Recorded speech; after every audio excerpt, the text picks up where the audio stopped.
What is up, beautiful people? It's your girl Mercedes back with another one. In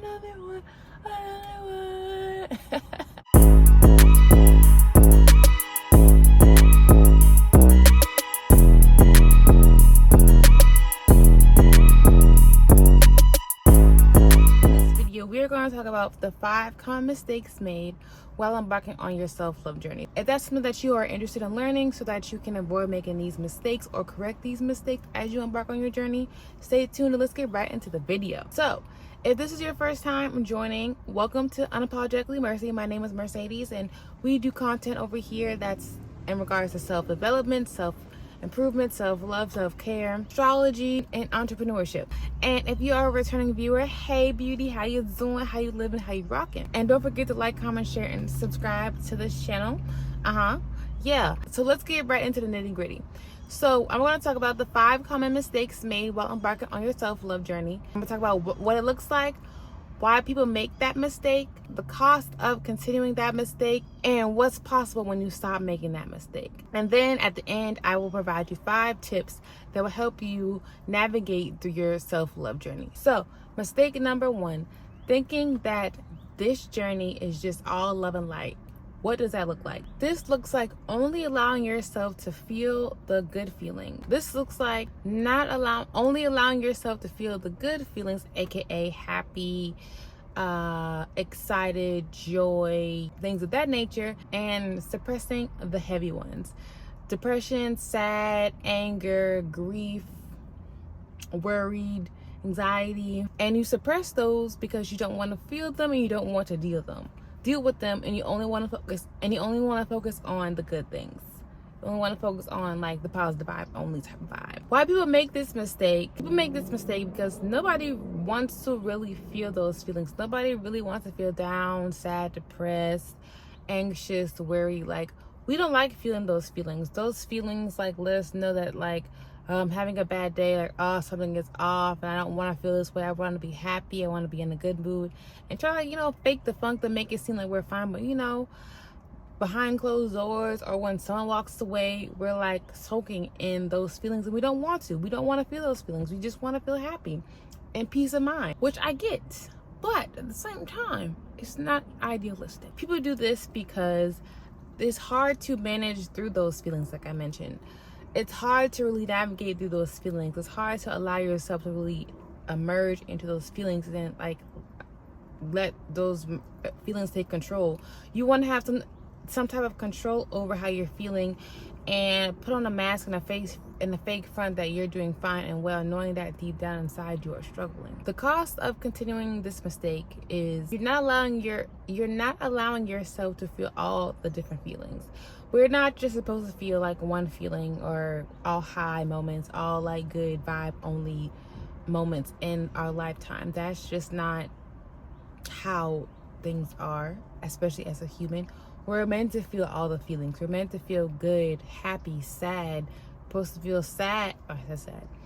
Feel grief, feel pain, feel hurt and heartbroken, because all feelings are necessary. All feelings are valid, and all feelings are important. So that you are aware of like what this feeling is when you feel it, and then 2, so that you can work towards, getting out of that feeling. But you have to allow yourself to feel those feelings, especially the low ones, because if you do not, you will continuously repeat cycles and patterns and continuously end up in the same situation over and over again and keep asking yourself, why is this happening to me?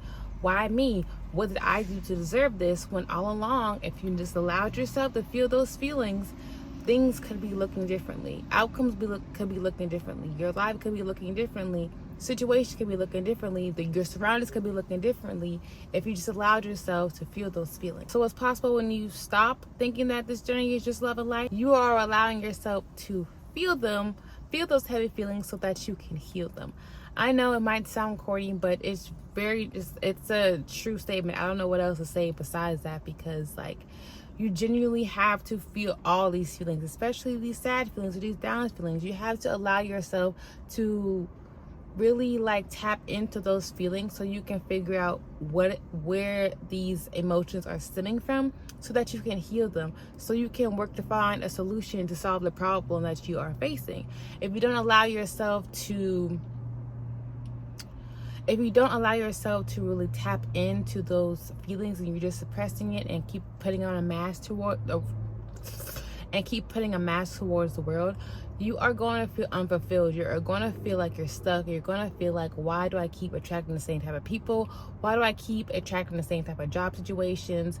Why do I keep allowing myself to keep making the same mistake? Why do I keep thinking these thoughts? And that's just because you have to allow yourself to feel these feelings. You have to feel sad. You have to cry. You have to release these emotions so that you can let them go, so you can make space for the things that you're trying to manifest and bring into your life. You can't expect for your true love to come in if you don't take the time to love yourself first. If you aren't good on your own, if you don't love yourself before having someone attached to you, you're going to be dependent on seeking validation from other people. Second mistake, thinking that this journey is a clear, straight, and concise path. This looks like thinking that you decided that you want to embark on your journey, and you know where you are, you know where you want to go, and you haven't considered or even thought about any unexpected things that might come up in your way. You're just focused on, this is my plan, or this is the goal that I know that I want to achieve, even though you might not have a plan or whatever. And you're thinking that's all you need to know in order to be successful on embarking this journey. People make this mistake because they know they want to love themselves more. So just knowing that you want to work towards loving yourself, and knowing that right now you're feeling unfulfilled and not happy and stuck with life, and feeling down and out, and feeling like you don't have like a purpose or any value in this life, you feel that because you have identified that you want to have more fulfillment or feel more confident within yourself, that's all you need. But you're not considering the different triggers, different challenges, different tests that you will be faced. Since you are wanting to embark on this journey, you want to change, and change is not going to come easy. If change was easy, everyone would be out here doing it. But that's just, again, not the case. It's not reality. In order to change, we have to get comfortable with being uncomfortable. And if we want to make such a big change as like improving our mindset and improving our self-confidence, our self-worth, our self-value, we're going to get tested along the way to see if we really about what we say we about. Are we really standing on business? Do we really want to feel fulfillment? Do we really want to live a life that is more aligned with what you feel true to you? But in order for you to get aligned with that, you have to do the work. You can't just say that's what you want to do and expect, oh, that's going to happen. It don't work that way. The cost of continuing this mistake is, once you are when you are getting triggered from past traumas that you, or limiting beliefs that you probably haven't really taken the time to really identify or become aware of to work towards healing, you're gonna get frustrated and upset because you don't want to feel those heavy feelings. Two, you don't know what you need to do in order to heal those things. And it could ultimately lead you from, one, feeling like you're unfulfilled, one, feeling that you don't have a purpose to go towards achieving those goals and desires that you have, feeling that you're not worth it, that you don't, there's no purpose or no need for you to do that, because obviously you're getting tested and triggered. So that means it's not going to work. That's not it. That's it. I get this one test, this one trigger, I'm done. I can't keep doing this. It's not for me. I can't keep going because obviously it's not meant for me. Things are too chaotic. Things are just not what you wanted them to be. And then, like I said, you're going to be repeating cycles and habits until you really take the time to really realize that, like, I have to address this in order for me to see different results. What's possible when you stop making this mistake is you allow yourself to feel all these feelings, and you allow yourself to accept that these triggers, these challenges, these tests that are coming up are not meant to hurt you, but they're meant to help you grow. They are meant to help you learn and heal and evolve. Your spirit guides, universe, God, whoever you subscribe to, heard you when you said, I want to grow, I want to change, I want better for myself. And so they said, here's a trigger, here's a test, here's a trial. Do you really want that like you say you do? And if you do, you're going to allow yourself to feel those feelings, allow yourself to embrace this is what's happening, and ask yourself, and instead of asking yourself, why is this happening to me, you would ask yourself, what can I learn from this situation? What is the silver lining? What is one type of positive that I can get out of this experience? What is this saying about myself? What is this saying about my character? What can I work on to control outside of, like, you can't control other people's, like, you can't control other people. So what can I do to fix or resolve this issue? You are allowing yourself to actually break and unlearn, or break limiting beliefs, limiting habits, and ways of doing things and thoughts that have been keeping you stuck and keeping you in this way of life that you have been living. And knowing that you deserve better and want better, you can release the space to unlearn those things and to make space to develop new routines, habits, and beliefs that will help you align with you feeling more confident, that will help you align with figuring out and finding what your purpose is in this lifetime, or aligning with the love of your life, genuine, true love of your life. But you have to allow yourself to accept that unexpected triggers, challenges, and trials are going to come your way, and you have to embrace them in order for you to continuously grow and evolve. Thinking that you should embrace this journey on your own. What does this look? This looks like you feeling like no one will understand what you're going through, or you just don't want to bother people with your feelings or what you might be going through, because they probably have a lot going on. You don't want to burden them with what you have going on, so you just going to suppress. Again, you're suppressing your feelings and not dealing with them, so these feelings are just going to keep piling up, and you're going to keep getting sadder, more anxious, more worried, more depressed, because you don't want to ask for help, or you don't want to deal with these different emotions or feelings that you are dealing with. And also, to the point of you afraid to ask for help is because you feel like you will be judged if you express to someone, these are the different things that I am, experiencing, or you don't even know how to identify the different feelings that you're feeling. So how can you express to someone, this is what I'm going through, when you're unaware of the different types of emotions, because you have been so used to repressing them and not dealing with them and putting on that fake mask, that when it's time to really reflect and deep dive onto what these feelings that you're really feeling are, you have no idea. Trust me, coming from personal experience, when people used to ask me, what's wrong, are you okay, I'd be like, I don't know. I don't know what I'm feeling. I don't know why I'm feeling the way that I'm feeling.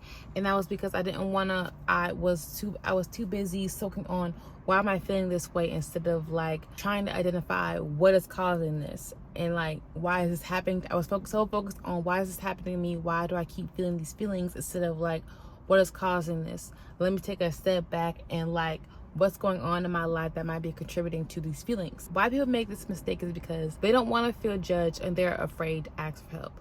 I was afraid to ask for help, and I feared being judged, or just feel like no one would understand what I was going through.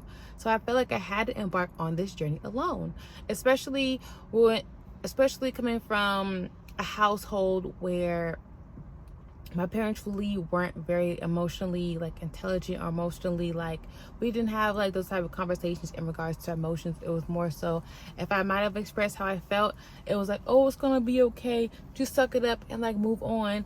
And that does not help you properly deal with your feelings and navigate through those type of things. Because now that I'm older, I now have to either continue moving the way that I have been moving and how that impacts my relationships or whatnot, or I can decide to really tap in with my emotions and really figure out what they are and where they stem from, and solutions to overcome them. What's the cost of continuing making this mistake? It will take you a lot longer to see some progress or success in regards to your self-love journey, or it could ultimately leave you again to feeling defeated, and that There's no hope for you to continue on this journey because you already feel like no one else will understand you. You already feel alone, and you already feel like you're not worth it. You don't have a purpose or any value. So it's like, what's the point of even trying to see something different if I can't even, if I don't even know where to start, or I feel like I have to do this alone. This could lead you to feeling, like I said, discouraged and just unhopeful to see any different results. And so you decide, I'm just going to continue living life the way I have been living and hoping, crossing my fingers, that something will change. That's the definition of insanity. Doing things the same way over and over again, expecting a different result. So you're going to end up probably feeling unfulfilled all over again, lower self-confidence, lower value, lower self-worth, more unfulfillment, more depression, more anxiety, more worry, more stress, because you don't want to ask for help, or you don't really want to tap into being alone. So what's possible when you stop making this mistake? You are able to receive help from someone who has gone through the same journey that you have been. So, shameless plug, if that is you, if you are embarking on your self-love journey and you feel alone, you feel like you wouldn't be understood and no one will understand where you're coming from, I am here to help. I've created a program where it will teach you the 5 pillars, the 5 main ingredients, the 5 main keys in order for you to be successful on your self-love journey. So if that is something that you're interested in embarking on successfully and you don't want to do it alone and you want to ask for help, I'll leave the link in the description down below for you to sign up for that program. Back to our regular scheduled program. You will be able to ask for help, whether that is from someone who's been through the same thing that you have been through, like who wants to embark on their self-love journey, or you are just wanting to have someone to vent to. You haven't felt before like you could do that, but you've gotten to a point where you know that to see any type of change, any type of growth, that you have to like find a safe space to release some of the things that you have been holding on to. When you release those different feelings, those thoughts, those beliefs, you are allowing yourself to align more with the lifestyle that you're trying to create. You're allowing yourself to cultivate more peace of mind, that you're on the right path towards a more authentic and true life that is best for you, that makes you feel safe and secure, that makes you feel fulfillment and excited. Number 4, thinking that you can heal in the same group that you have outgrown, or that you feel that is no longer serving you. What this looks like you telling your group of friends or family members or coworkers, whoever the case might be, that you have decided to make these types of changes in your life. Especially, example, I'm trying to work on improving my mindset from a fixed mindset to a growth mindset. So I'm doing XYZ now instead of ABC. And they're like, oh, okay, cool. So they either believe and respect the new revelations and boundaries that you have put in place, or they're like, yeah, right, okay, that's gonna last nothing but a 2 hot seconds, and then she's going back to being her regular self. These individuals act like that because they are used to you being the way that you are, and the fact that you're telling them that you're changing, that you're growing and evolving, they're like, yeah, no, you're not. We're not going to allow you to do that. We're going to make sure to keep you where you are, because I don't know what the new you's going to look like, and I'm comfortable with this version of you. I don't know if you're going to still be around if you grow and evolve. Why people make this mistake is because it is hard to accept that you have to cut ties or to put boundaries or spend less time with people that you have cared about and loved, and that you could have never imagined having to like cut ways or ties with, because you know you have outgrown them.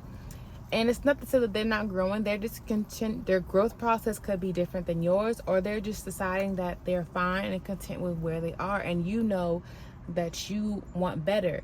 And so you might try to be like, hey, like, let's grow and evolve together. But if you the only one that's growing and evolving, you gonna keep feeling unseen, like you're more alone than you probably are by yourself, because you're around a group of people and you feel like you're still by yourself. That's a big like red flag to let you know, like, hey, like, I gotta do something different. Like, it's time to step back. And so it's hard to accept that we have to like make space. We have to cut ties with those relationships because we never would have imagined them. But it's necessary for us to make space for the things that are more aligned with us, the people that are more aligned with us, the jobs that are more aligned with us, the love that's more aligned with us, the career that's more aligned with us. We have to make those shifts and changes, so we can't do it in the same space, or again, we're going to get the same type of results. The cost of continuing this mistake is, like I said before, you're going to continuously be around these people growing and evolving and trying to share the wealth and the knowledge that you have learned, and it's not going to do anything for them.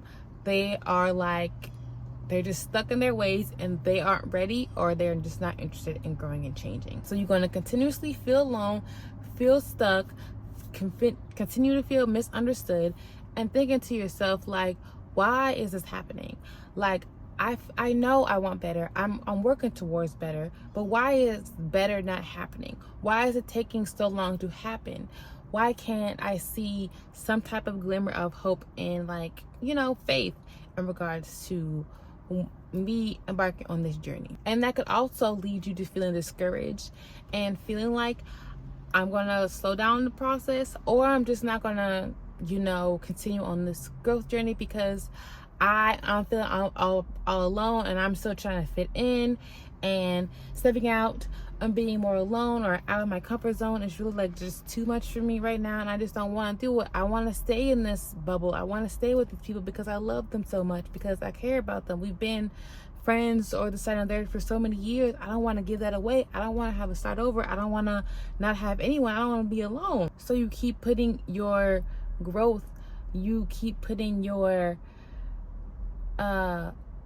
aligning with your most authentic version of yourself, lifestyle, and things that you have been desiring, because you are allowing yourself to try to heal yourself in an environment where you won't be able to heal. Try to continuously suck all that out of you and keep you where you are. But what's possible when you stop making this mistake is that you can allow yourself to embark on a self-isolation mode that is necessary and important in regards to embarking on your self-love journey. You got to become aware with yourself, and being around other people's energies and other people's thoughts and perspectives and beliefs can really blur the line on which one is yours and which is true to you and which one is not.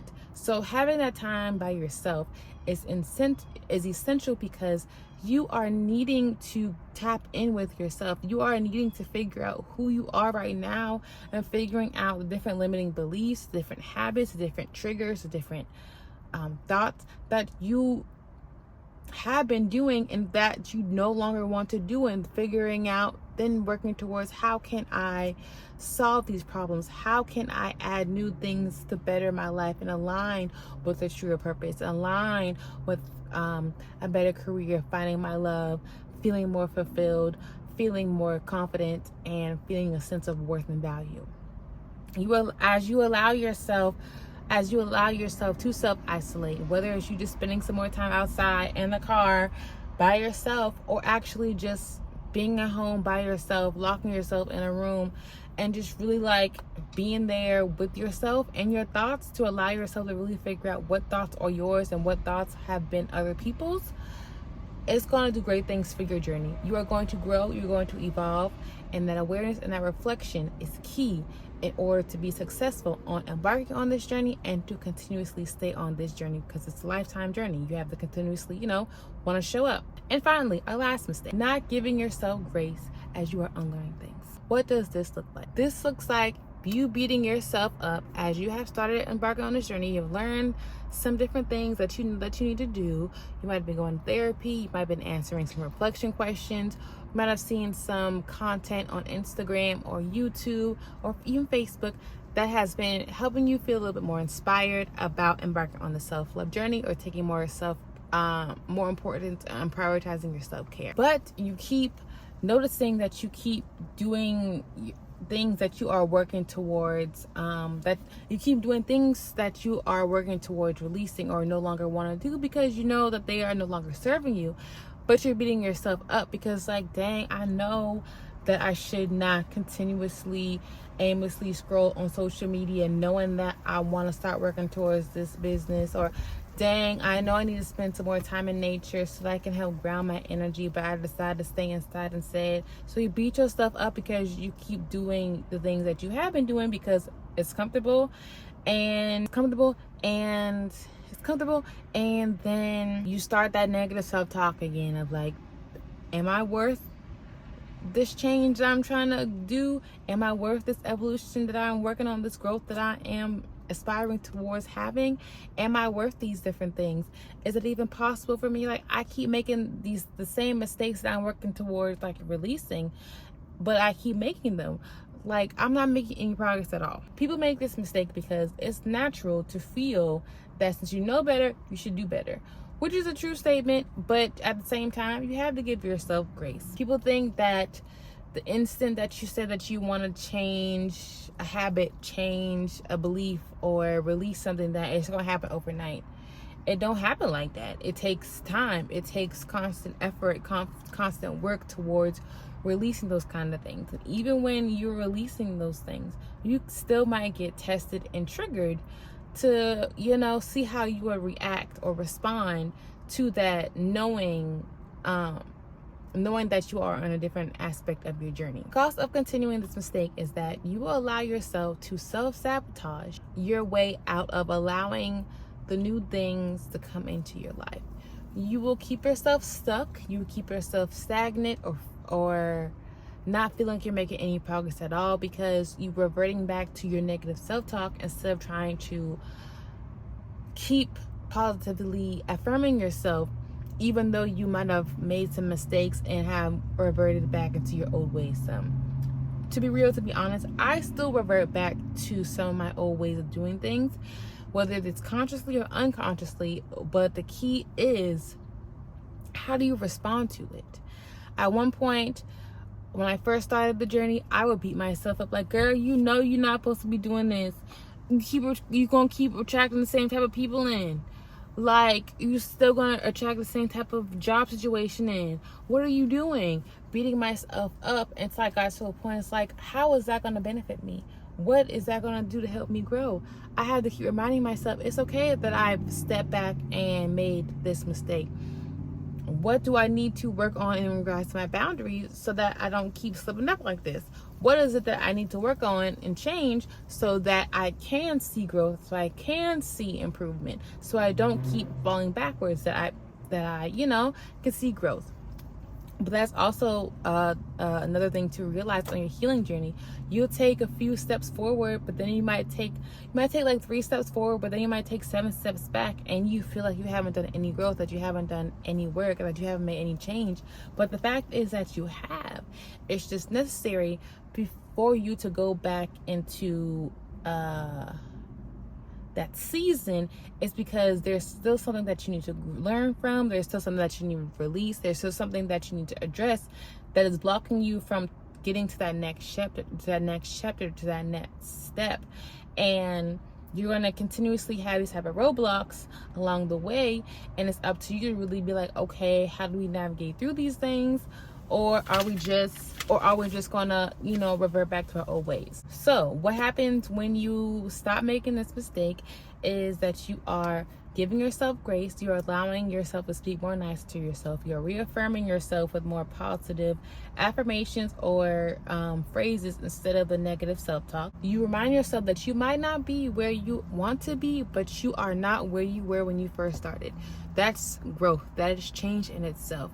If you take a step back and look at where you were a month ago, 6 months ago, a year ago, 3 years ago, and then look to where you are now and look to see how much growth that you have made, that speaks volumes. Just because you might not be where you want to be, speaking to myself also, does not mean we haven't grown, does not mean that we haven't evolved, does not mean that we haven't released limiting beliefs, doesn't mean that we haven't been making progress towards different goals. You are allowing yourself to also embrace those uncomfortable feelings, especially those feelings of uncertainty or trying to trust more into the unknown. Baby, hard, very much hard, because you want to have some aspect or some level of control in regards to this journey. But in order for you to really accept and see growth and see yourself evolve to really achieve the goals that you want to, you have to get more comfortable with being uncomfortable and really just releasing your control to your spirit guides, your God, the God that you subscribe to, whatever the case may be. Like, just releasing any type of control over the things that you don't have control over. Things that you do have control over, control those things, but release the thing that you don't have control over. So now let me give you 5 tips for you to successfully cultivate and embark on the self-love journey. The first tip is to get to know yourself. Get to know yourself, flaws and all.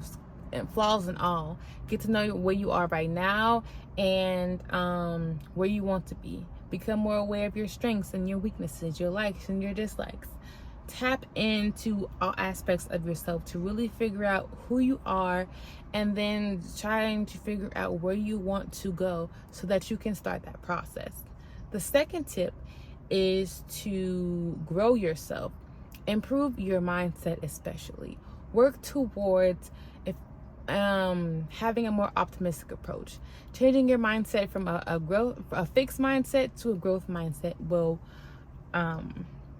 allow yourself to make more risk on betting towards yourself and keeping you going towards your goals, even if tests and trials do come your way, as well as you unlearning different habits, routines, and beliefs that you have grown into or whatnot, and releasing them so you can make space for the new things that are going to be more so in line with you. The third tip is to prioritize your self-care. Not just like going to get a spa or like doing some retail therapy, like all aspects of yourself. Your social self, your physical self, your spiritual self, your mental and intellectual self. Really tap into prioritizing those different things. Embarking on and figuring out what your love language is, to really figure out how can I serve myself better and let people that love me know this is what I need to feel fulfilled, what I need to feel loved, valued, whatever the case may be, but making sure you're giving that to yourself first. The fourth step is to develop healthy boundaries, not just with other people, but more so importantly with yourself. Develop these boundaries so that you are, one, staying on top of your goals and focusing on things that you have control over and things that you really have the time and energy that you want to really like pour into, and 2, so that you aren't just allowing people to walk all over you and just being a people pleaser and just not setting yourself up for greatness. And the 5th and final tip is to identify and achieve your goals.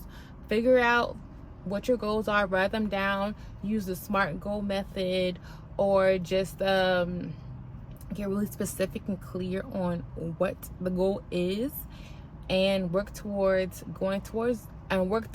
achieving that goal by creating a plan and having someone to keep you accountable and to adjust as you go. So yeah, that's my tea, that's my spiel. So if any of this resonated with you and you are ready to embark on your self-love journey and cultivate a more authentic version of yourself, a more authentic life, more peace of mind, more fulfillment, in the link down below, sign up for my program where you will learn all these different things that we just talked about at the end to help you successfully embark on your journey, not just as you begin it, but 5, 7, 10 years down the line when you have to go through those different seasons in life. So you guys, that was all I have for you today. Woo! Until next time, you guys stay blessed with peace, one love, and high vibrations. Peace.